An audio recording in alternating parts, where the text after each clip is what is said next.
꼭 좋아요 눌러주세요. 네, 보시오. 아유, 몸이 찌뿌둥한데 약식이나 한번 마실까?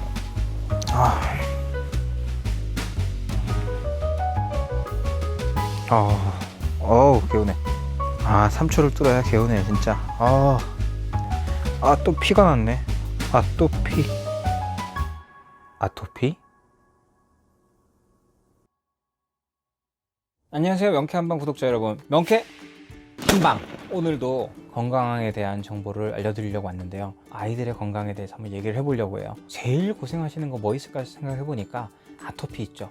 특히 요새처럼 건조해지는 시기에 굉장히 많이들 고생을 해요. 그래서 뭐 얼굴은 정말 막 백옥같이, 소위 말해서 찹쌀모찌라 그러죠. 하얗게 분발라 놓은 것처럼 그렇게 생긴 애기인데 배를 딱 올리는 순간 확 상처가 나 있고 피가 묻어 있고 막 이런 식으로, 옷을 이렇게 들어 올린 애기 배를 본다고 옷을 들어 올리는데 이게 진물이 흐르는 게 들러붙어서 애가 막 하는데 뜨뜨뜨뜨 하면서 뜯어지면서 밤새 긁어가지고 피가 막 낭자되어 있는 그런 경우도 있습니다. 저희 첫째 둘째 다 조금씩 아토피가 있긴 했었어요. 저희도 그랬는데 생각을 해보면은 왜 이렇게 아토피가 많아질까요?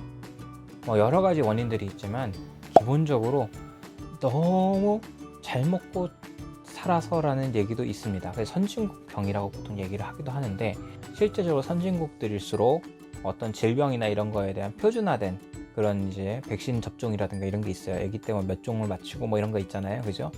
그런 백신을 많이 접종하는 것 가지고도 그걸 추출하기 위해 사용하는 알루미늄이라든가 이런 중금속들 때문에 안 좋아지는 경우가 있어요. 그런 것도 하나의 원인이 될 수 있고, 또 하나는 글라이포세이트라는 게 있어요. 글라이포세이트라고 하는 게 제초제입니다. 우리 집은 잔디도 안 키우는데 무슨 소리예요? 그게 아니고, 여러분들이 애기들 이유식 시작하면 보통 야채 먹이잖아요. 야채를 왜 먹여요? 건강하니까 먹이는 거잖아요. 건강하게 되려고.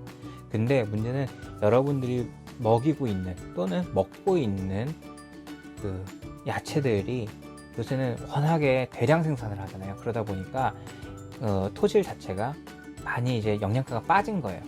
그 토질이나 이런 데에서 어떤 이제 뭐 풀 같은 거 자라는 거 이런 걸 죽이려고 제초제를 쓴단 말이에요. 그러면 영양가도 별로 없는데 제초제 성분까지 같이 묻어 있는 그런 야채를 섭취하게 되는 거죠. 그러면 걔네들이 몸 안에 들어오면 어떻게 되냐? 몸 안에 있는 건강한 미네랄들을 흡착해서 나가기도 해요. 그러면은 당연히 애가 몸에 필요한 미네랄 균형이 안 맞으니까 당연히 간이라든가 간을 대사할 때 이제 뭐 어떤 장기들이 피해를 회복할 때 대표적으로 황이라고 하는 이제 있잖아요. 왜 계란 같은 거 먹으면은 그 맥반석 계란 같은 거 먹으면 그죠? 우리끼리 하니 그 냄새 나는 거, 그게 이제 황인데, 그런 부분들을 보충을 해야 되는데 그게 안 돼서 문제가 오기도 합니다. 그런 거 있어요. 연예인들 분들 보면 모유 수유 안 하는 분들이 있죠. 몸매를 위해서, 외모를 위해서. 그래서 모유 수유 안 하는 분들이 있는데 그것 또한 하나의 큰 원인입니다. 그래서 이제 모유 수유를 안 하게 되면 아기가 그 장 자체가요, 처음에는 탯줄을 통해서만 영양소를 공급받다가 그걸 직접 이제 먹기 시작하는 건데, 먹으면서 정상적인 식도부터 시작해서 쭉 대사되는 그 과정을 연습하는 데 있어 가지고 모유만큼 좋은 게 없어요. 모유만큼 좋은 게 없는데 그걸 실제로 5세, 6세까지도 먹이는 게 좋다라는 얘기도 있어요. 하지만 그렇게까지 못 하잖아요.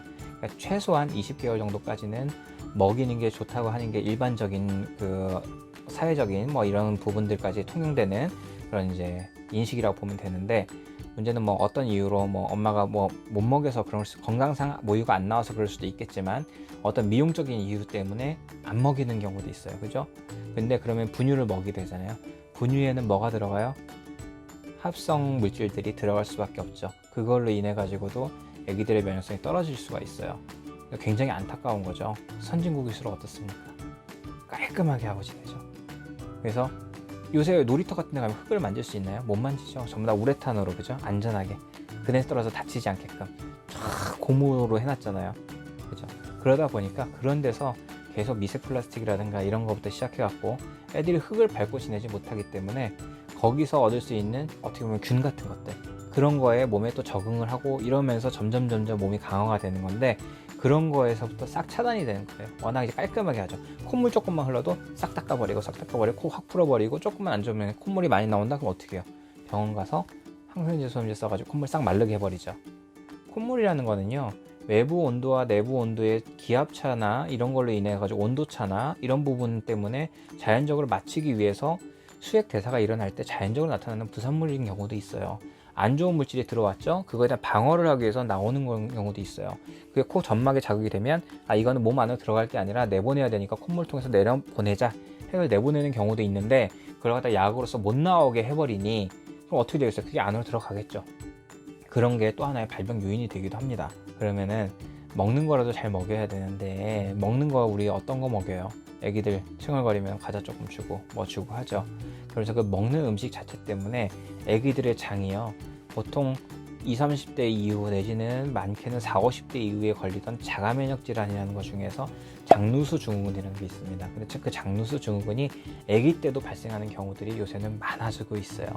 그렇기 때문에 장 자체가 제 기능을 못 하는데, 제가 예전에도 얘기했고 시즌 1, 2 항상 뭐 방송국 나가가지고도 얘기 항상 하는 게 뭐냐면, 아기들의 면역 기능은 장에서 다 합니다. 사춘기에 질풍노도의 시기를 겪을 때 흉선이 면역 기능을 가져오게 돼요. 그래서 그거에 적응을 하기 위해서 그때 뭐 울컥울컥 하는 거거든요. 그래서 질풍노도의 시기를 겪는 건데, 그때까지는 이 장에서 면역 기능을 다 해야 돼요. 다 해야 되는데 장 자체가 이게 짱짱해갖고, 그죠? 촘촘하게 독소도 막아주고 쫙 해야 되는데 그거 늘어져 있어요. 그러면 어때요? 그 독소들이 다 몸 안으로 다시 침투하게 됩니다. 그런 상태로 노출이 되기 때문에 아기들이 건강할 수가 없는 거예요. 그래서 그런 분들이 있어요. 천연으로 만든 음식을 먹였어요. 우리네들은 천연으로만 먹이고 있어요. 정말로 천연은요, 땅에서 캐가지고 그거 자체만 씻어가지고 먹든가, 이게 천연이죠.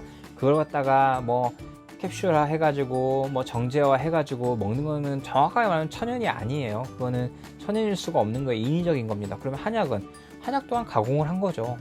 한약도 완전 천연이라고 볼 수는 없는 겁니다. 다만 이제 어떤, 예를 들어서 뭐 귤이면은 귤에서 시트루스산이라는 거를 빼가지고 따로 넣는 게 아니라 귤 자체를 달인다든가, 이런 약간 좀 더 조금 천연에 가까운, 자연에 가까운 면은 있지만, 어쨌든 간에 약이라고 하면 전부 다 인위적인 거예요. 인위적인 거기 때문에 약성이 있다는 거는 독성도 있다는 거예요. 장단점이 있는 거기 때문에 아이들을 치료할 때 가장 중요한 거는 일단은 몸의 밸런스를 잡아주고, 먹는 음식이 유입되고 있는 것 중에서 특히 과당이라고 하는 거 있어요.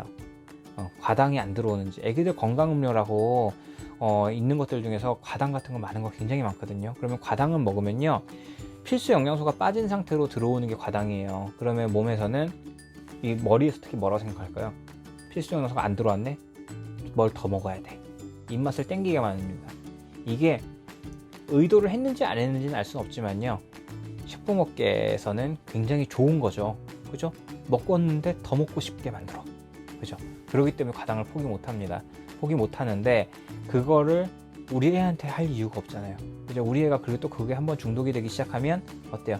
빨리 영양소를 얻을 수 있는 가공식품이라든가 과자 같은 걸 자꾸 먹게 되면 꼭꼭 씹어야 되고, 먹고 나서 이렇게 천천히 먹어야 달지도 않고, 이런 거를 주면 안 먹죠, 당연히. 어른들도 그렇잖아요. 여러분도 뭐 이렇게 당근 같은 거 먹고 막 이렇게 해가지고 하나하나 야채 씹어 먹고, 이거보다, 그죠? 이걸 막 가루를 내갖고 달달하게 뭐 이렇게 해갖고 엑기스제 이렇게 해가지고 먹는 게 훨씬 편하잖아요. 애기들도 마찬가지거든요. 그렇기 때문에 그런 경우일수록 오히려 자가면역 질환이라든가 이런 쪽으로 갈 확률이 훨씬 커집니다. 그렇기 때문에 아토피 또한 마찬가지예요. 그러면 아토피라든가 천식이라든가 이런 질환이 애기들한테 있으면 어떻게 해야 되느냐? 오늘의 결론, 먹는 거 조심시키셔야 돼요. 먹는 거가 아직 입맛이, 소위 말해서 사회에서, 그죠? 사회생활을 시작하면서 여러 음식들이 노출이 되는데, 그 전까지는 최대한 깨끗하게 유지를 해주셔야 돼요. 그래서 식습관을 바로 잡아주고 최대한 어렸을 때 면역 기능을 잘 만들어줘야 됩니다. 여기서 잠깐 또 하나가 있네요. 제왕절개한 분들은 기본적으로 아기들이 면역 기능이 많이 약합니다. 미생물 샤워라고 얘기하는데, 아기가 산도를 통과하면서 질을 통과하면서 나오죠. 그때 질 안에 있는 이제 균들이 있어요. 정상적인 그 좋은 균들에 샤워를 하고 나오면서 거기에 맞춰가지고 몸이, 아기들의 면역력이 많이 상승하거든요. 근데 그걸 못하고 나온 거예요. 그렇기 때문에 아기들이 면역성이 취약할 수밖에 없습니다.